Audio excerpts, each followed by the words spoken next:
This video I will show you, or we will talk about on how to get the result on z-test. So parang it is quite different to t-test kasi medyo mas matrabaho to compared dun sa t-test. Okay, so click the data button and then data analysis and click the z-test to sample for means. Click OK. So ayan, as you can see merong madaming table dito, di ba? So, kailangan muna nating kunin yung average ng 2 table or 2 column na to. Since meron na, delete muna natin. Ayan. So, paano nga ba natin kukunin yung average nito? Wait lang. Number 5. Ayan. Para madaling kunin yung kanyang average.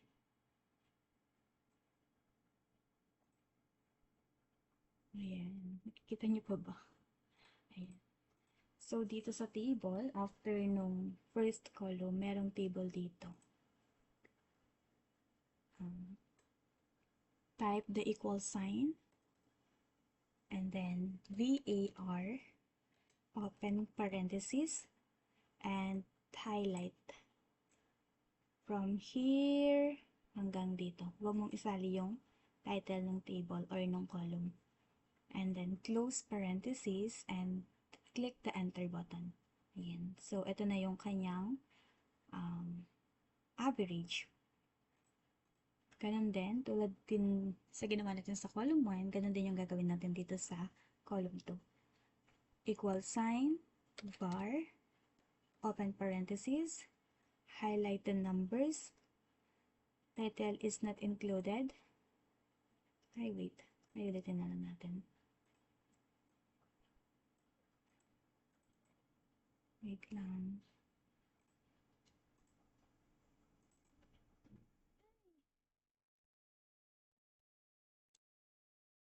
Equal sign, var, open parenthesis, click the numbers, title is not included, and then close parenthesis, and then click enter button. Or, yes, tama. Ayan, so ito na yung kanilang average. Punta na tayo dito sa data analysis, z-test, and ito. Ay, wait lang. So, itong kinuha natin palang, ito is hindi siya average, variance pala to. Itong total na to, hindi average, variance. So, kasi, ito. So, dito sa variable 1, just like in the t-test, is meron din variable 1 and variable 2, diba? Kaibahan lang, dito sa z-test, meron siyang variance.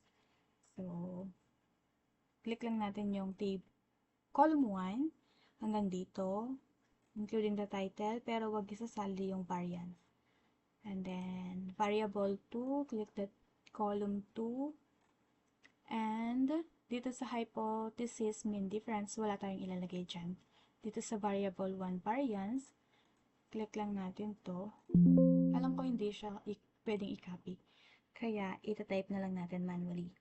13.95. Yan. So, kahit 95 lang, kahit hindi mo na ilagay yung lahat ng numbers, okay lang naman. 10.67. Dito sa column B, which is the female. And then, don't forget to click the label button and then, okay. So, ito na yung ating result sa ating z-test.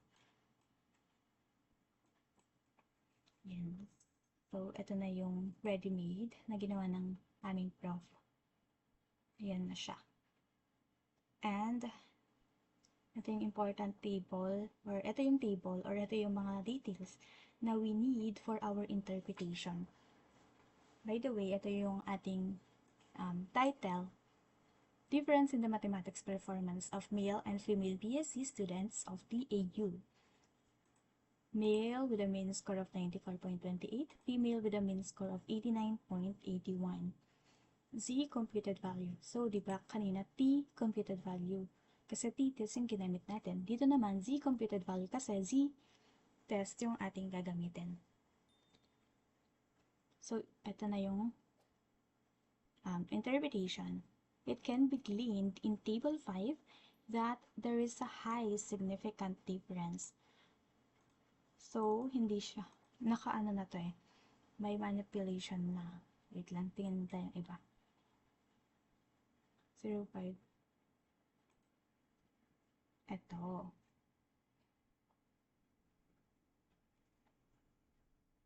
Dapat kasi less than 0.05.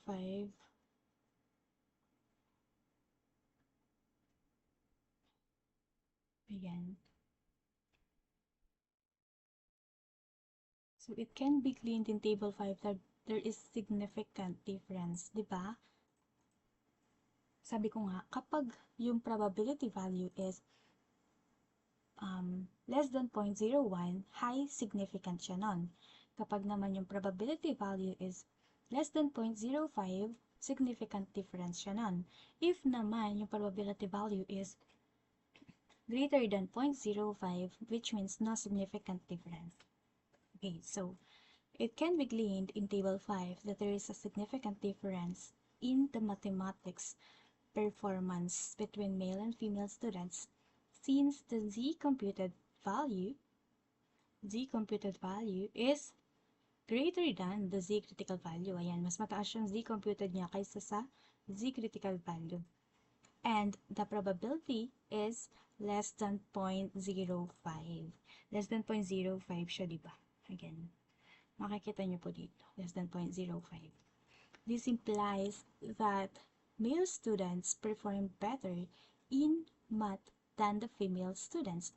Kasi dito sa mean score, ayan, mas mataas yung male or yung score or mean score ng male compared sa female. That's why ganito yung ating interpretation sa ating second sentence.